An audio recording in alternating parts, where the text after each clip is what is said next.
Belo Horizonte foi projetada pelo engenheiro Araão Reis. Inicialmente, a capital teria apenas 100 mil habitantes, mas a população cresceu e a cidade precisou se adaptar para acolher tanta gente.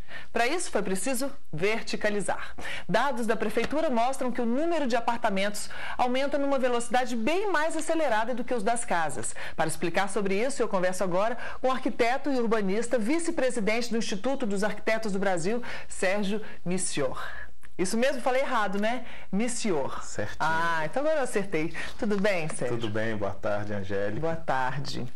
Esse assunto realmente é um assunto complexo. Nós vamos discutir agora, que é essa questão da verticalização e do caos que a cidade está virando por falta de um projeto, né, bem elaborado, né? Você não acha? Sem dúvida. Eu acho que nós temos um déficit muito grande na área do planejamento urbano e agora nós temos uma série de problemas já instalados na região metropolitana.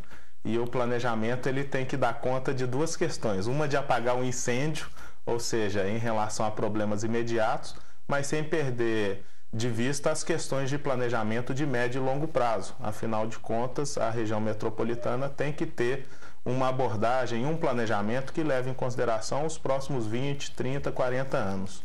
Isso que você está dizendo aí, essa questão da região metropolitana, quer dizer, a gente já não pode mais pensar Belo Horizonte única e exclusivamente, né? Nós temos que pensar agora Belo Horizonte como a região metropolitana. Certamente. Essa divisão dos 34 municípios da região metropolitana, ela faz pouco sentido em relação a diversas atividades, né? Então, por exemplo, a própria questão da mobilidade é uma questão que nós já temos ciência de que ela ultrapassa os limites, por exemplo, de Belo Horizonte, né? As questões de água, de esgoto, de resíduos sólidos, né? Do lixo e tantas outras, elas têm que ser encaradas de forma integrada em relação a toda a região metropolitana e encadeadas, é claro, com o projeto de desenvolvimento de todo o estado, né? Então, certamente nós temos problemas em Belo Horizonte, mas a visão ela tem que ser ampliada, porque hoje o cidadão já é um cidadão metropolitano, né? Então, porventura, ele pode morar em Vespasiano e trabalhar em Belo Horizonte e assim por diante. Então, a gente não consegue dividir mais os problemas,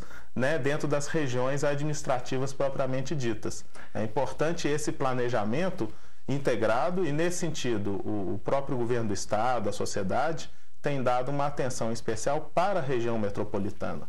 Então, o que você até estava me dizendo antes da gente começar, que é a questão de descentralizar, né, determinados serviços dentro de Belo Horizonte para que as outras regiões, né, no entorno também sejam atendidas e a pessoa não precisa se movimentar tanto, né? Sim, Belo Horizonte, né, ela ainda concentra a maior parte dos serviços, a maior parte da economia da região metropolitana.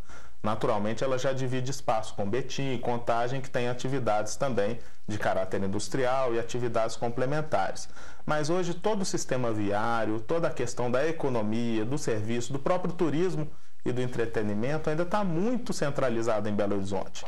Então é importante, talvez uma das alternativas, né, já que a gente está conversando sobre alternativas para que no médio e no longo prazo a gente tenha uma qualidade de vida urbana melhor, uma das alternativas certamente passa por descentralizar, ou seja, por desenvolver novos polos dentro da região metropolitana e que esses polos, diferente do passado, que eram polos muito setorizados, ou seja, era quase o local da moradia, o local do trabalho, e a ideia é que você consiga misturar um pouco disso tudo, né, nessas centralidades. Então, que você tenha, por exemplo, como tem o Plano de Desenvolvimento Integrado do Governo do Estado, que foi publicado no ano passado, o PDDI, esse Plano Diretor de Desenvolvimento, ele pressupõe a criação e o desenvolvimento de 3 novas centralidades.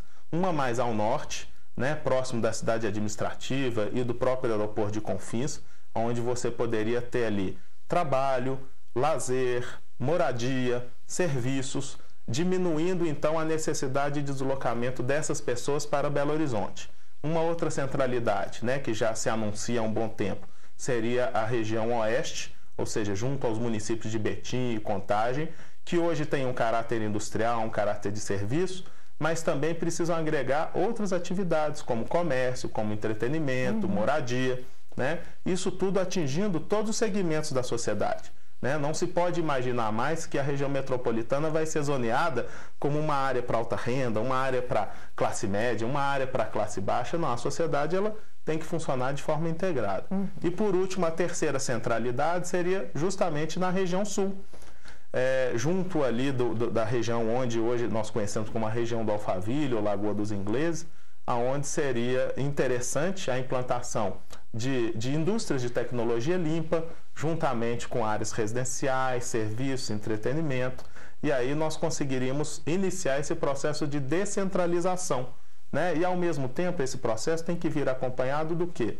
Por essa busca da qualidade de vida urbana, né? Que é essencial, que é o que a gente sente que está perdendo hoje. Muitas vezes nós chamamos isso de trânsito, né? Ou de ruídos, mas na verdade talvez o que a gente esteja perdendo é aquela vida em comunidade, aquela capacidade de compartilhar momentos, né? com os amigos, em espaços públicos, com vizinhos, né? Então tem outras questões que acompanham essa movimentação. Então investimento em espaços públicos também, né, de convivência, espaços de convivência também é muito importante. Sim, é fundamental. O desenvolvimento desses espaços, né, a partir desses espaços é que você vai trabalhar as questões de cidadania, as questões de identidade da população com seu espaço metropolitano, para que a população também possa brigar e lutar pela melhoria da qualidade de vida. Então isso é um papel que ultrapassa a questão do poder público. É uma questão que passa necessariamente pelo poder público, mas que precisa envolver toda a sociedade, né? A sociedade tem que conhecer sobre esse assunto, tem que se manifestar sobre essas questões,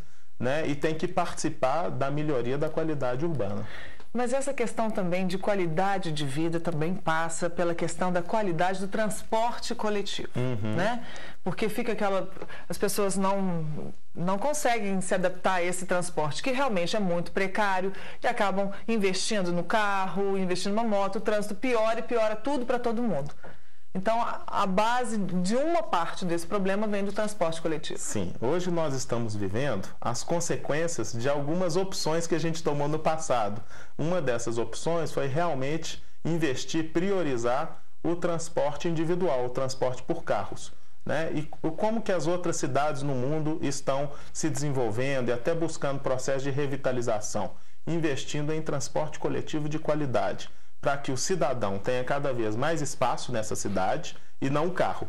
Porque o que acontece, se nós enveredarmos por essa linha do carro, cada vez nós vamos ter menos praças, menos parques, menos passeios, né? Então, justamente essas áreas de convívio que são essenciais para o desenvolvimento da metrópole e da própria noção de cidadania vão acabar se esgotando em razão do aumento do espaço para o carro. Então, essa lógica nós precisamos alterar. Ela não se altera de um dia para o outro, mas um investimento em transporte coletivo, né, que passa necessariamente por metrô, mas não somente pelo metrô, uma integração de modais. Então hoje nós temos, né, o BRT que está sendo desenvolvido em Belo Horizonte, né, a questão do metrô, que foi recentemente anunciado um investimento significativo nessa área, mas é necessário também uma integração com outros modais que ainda necessitam ser desenvolvidos. Por exemplo, existe o veículo leve sobre trilho, que é uma espécie de bonde moderno, né? Existe aquele monotrilho, que é uma espécie de bonde que vai sobre uma viga e, portanto, ela não necessita de tanta desapropriação como o BRT, né? E existem também os ônibus. Investimentos caros, essas alternativas? Certamente são investimentos, se a gente colocar na ponta do planejamento, são investimentos, digamos, até menores numa visão de médio e longo prazo do que esse investimento que nós estamos fazendo no sistema viário, que ele é um buraco sem fundo, porque você investe e ele não resolve o problema, né? Então nós chegamos numa situação de saturação. Então agora é necessário repensar o modelo. E tem como revitalizar a cidade?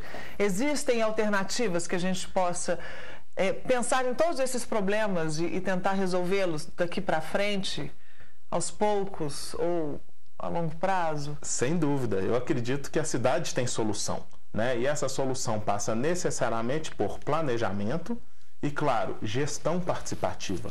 Cada vez mais a sociedade tem que participar das decisões que afetam o dia a dia dela, né? Não dá para imaginar aquelas situações de imposição de uma regra, né, sem que a sociedade participe da construção do dia a dia